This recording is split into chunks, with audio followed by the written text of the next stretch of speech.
Okey, nak buat dia pakai sekejap. Tadi pengen pergi Guardian beli ni.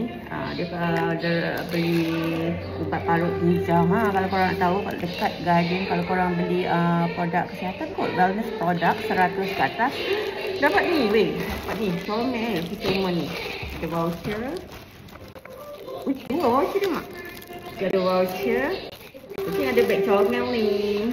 Piat ni dia. Tebal tu material. Nampak tu. Dalam dia ada barang. Dapat pen plat, dapat Polydent.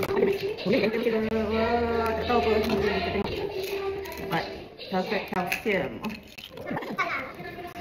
Polydent nak pakai kan? Asal banyak sangat. Ini menarik. Ini dia punya kot. Sensodyne. Banyak sangat.